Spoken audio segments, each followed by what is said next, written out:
Olá, seja bem-vindo ao Espaço Unisanta. Fique com a gente.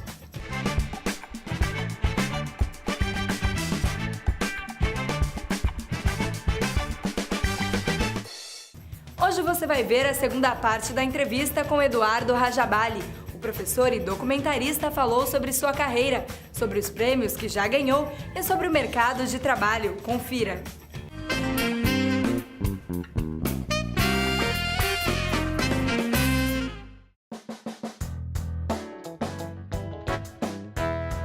Eu comecei a fazer documentário um pouco instintivamente. Eu sempre tive vários interesses, tentei vários caminhos, várias faculdades e acabei escolhendo jornalismo porque o jornalismo parecia uma opção que canalizava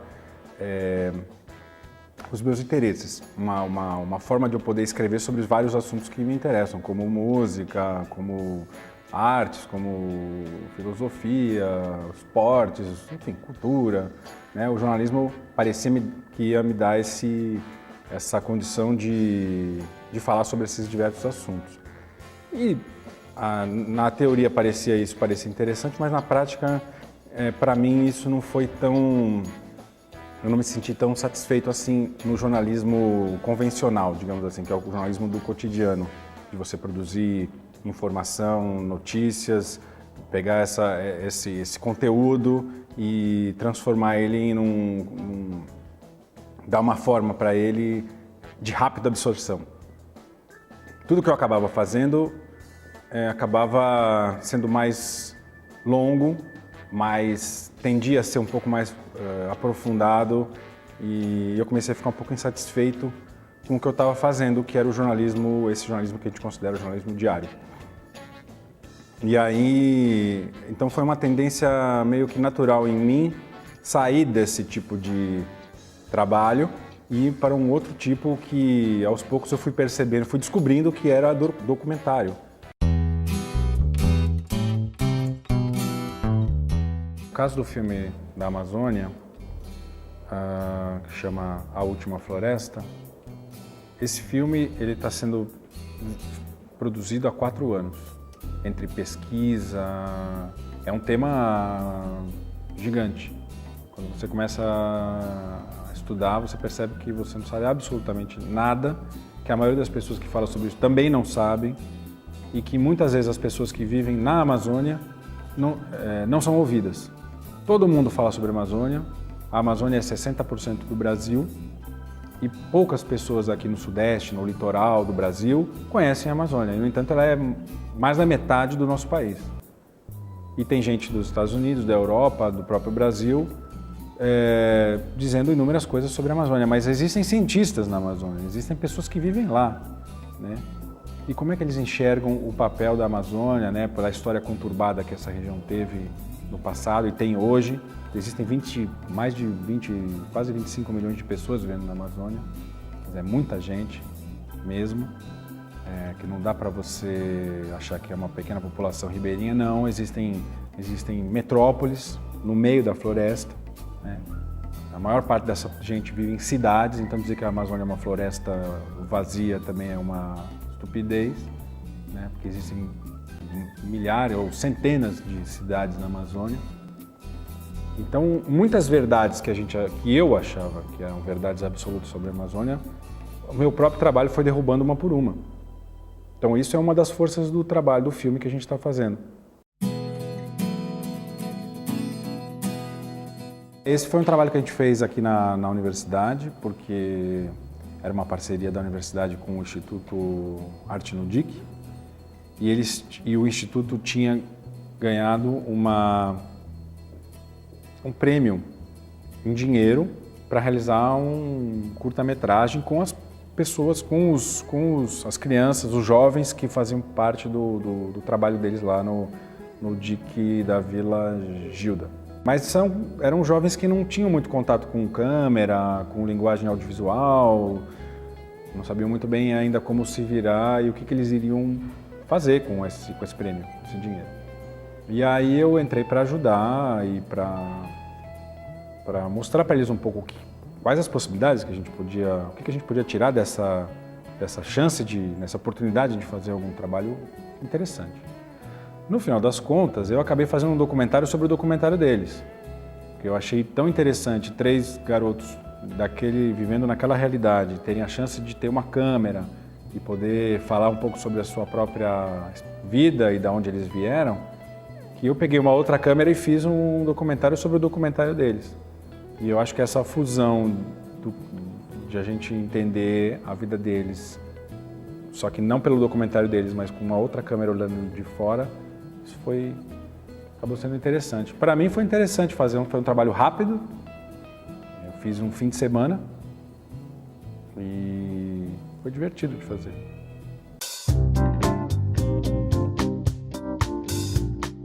Todo o trabalho que eu faço, depois você sempre acha que podia ter feito mais. Todos eles eu vejo muitos defeitos. Tem uma relação sentimental com os trabalhos. Eu assisto, eu me emociono, mas é porque eu vivi. Quando eu analiso tecnicamente, eu falo, pô, isso aqui tá com problemas. Mas, sei lá, eu já fiz uma série de programas viajando pelo Brasil 3 anos. E eu assisto os programas hoje, depois de mais de 10 anos que eles foram feitos. E eu acho, às vezes, a linguagem meio pobre, eu acho, às vezes, eles meio lentos, eu acho milhares de defeitos. Mas eu, às vezes, me emociono porque eu, embora não fosse o apresentador dessa série, embora não tivesse... Sou eu que vivi aquilo lá. Eu estava lá e aquela ali foi a minha viagem. Né? Então tem uma ligação emocional com o trabalho. Mas tecnicamente, para mim, todos eles têm muitos defeitos.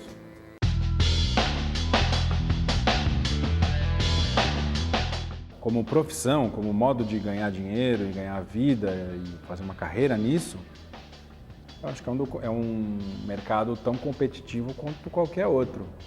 Porque ainda mais hoje em dia que tem muita gente fazendo filmes e documentários e programas de TV, né? Hoje em dia todo mundo faz. Foi-se o tempo em que... E a velocidade está muito grande também. Até uma época no Brasil você tinha as emissoras produzindo os seus conteúdos. Quando vieram as TVs a cabo,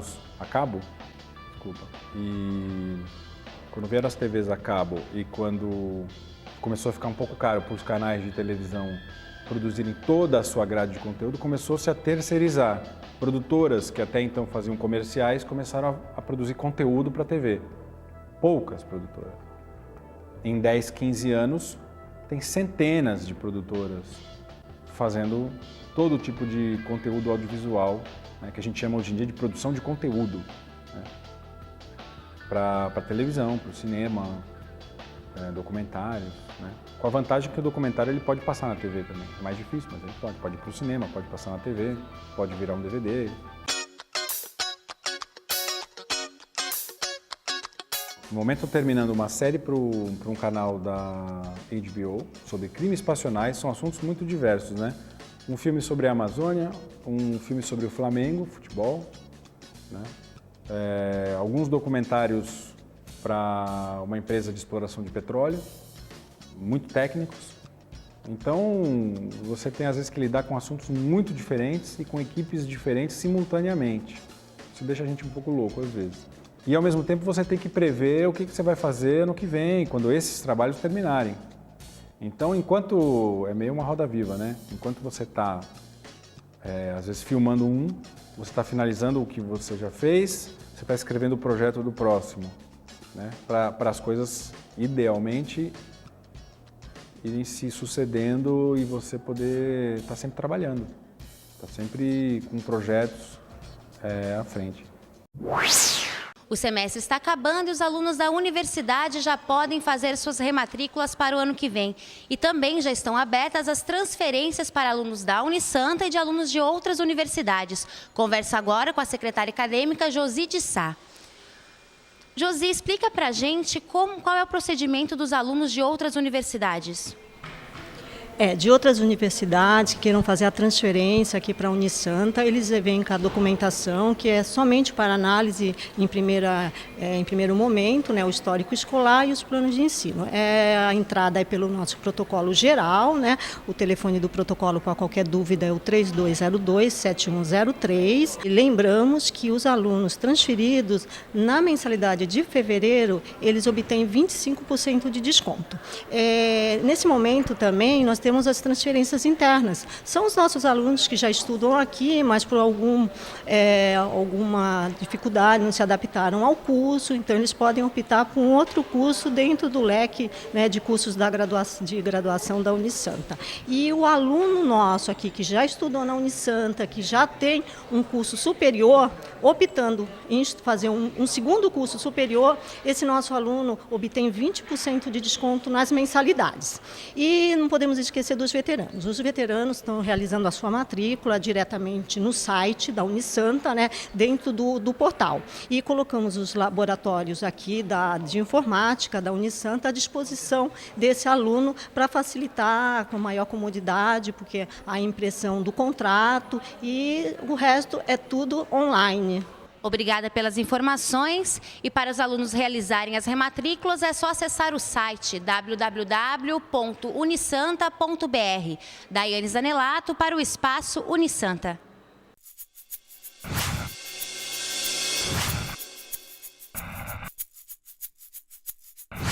Elas fazem parte da programação da televisão há muito tempo. As séries, tanto as brasileiras quanto estrangeiras, já conquistaram fãs de todas as idades e continuam fazendo sucesso. Oh, sweet, I knew Uncle Joey would step up. Look, Emma, look who's back. No, forget it, I can't do it. Are you kidding? You're gonna take Uggsy away from a little child? How do you think I got him in the first place? Um exemplo é o seriado mexicano Chaves, que conta as peripécias de um garoto que mora em um barril e vive aprontando com outros moradores da vila. A série é considerada um clássico da TV aberta até os dias de hoje. Eu compro uma torta de presunto e depois outra torta de presunto e depois outra torta de presunto. Em 1964, A Feiticeira já conquistava multidões nos Estados Unidos e chegou ao Brasil no ano seguinte, sendo exibida por emissoras como a TV Paulista e a TV Tupi ao longo do tempo. Outra que também se destacou foi Alf, exibida em 1987.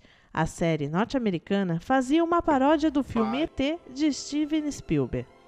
O primeiro seriado nacional foi Capitão 7, criado em 1954. Foi exibido pela TV Record por 12 anos. Depois disso, outras produções marcaram época, como foi o caso de O Vigilante Rodoviário, de 1962. O personagem principal acabou se tornando um dos primeiros heróis da televisão brasileira. Carga Pesada, série que conta a história de dois caminhoneiros vividos pelos atores Estênio Garcia e Antônio Fagundes, teve duas versões, exibidas em 1979 e 2003. A lista também inclui seriados como Armação Ilimitada, Confissões de Adolescente, Comédia da Vida Privada, A Grande Família e Os Normais. Você quer ou não quer que eu vá? Claro que eu quero que você vá. Mas se você quiser ir... Eu quero ir, Rui. Se você quiser que eu vá. Ok, tá bom. Então vamos.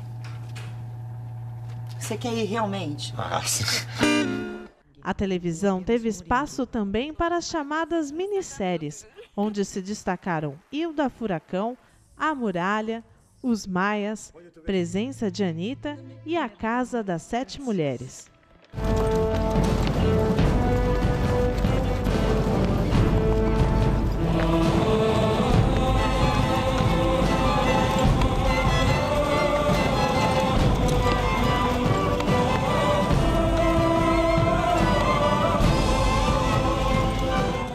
Apesar da crescente febre das atuais séries americanas entre os brasileiros, programas criativos e de qualidade já deixaram marcas na história e ainda vivem na memória dos telespectadores.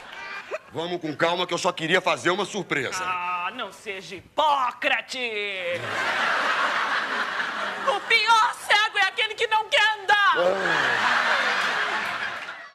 programa de hoje fica por aqui, mas amanhã tem muito mais. Até lá!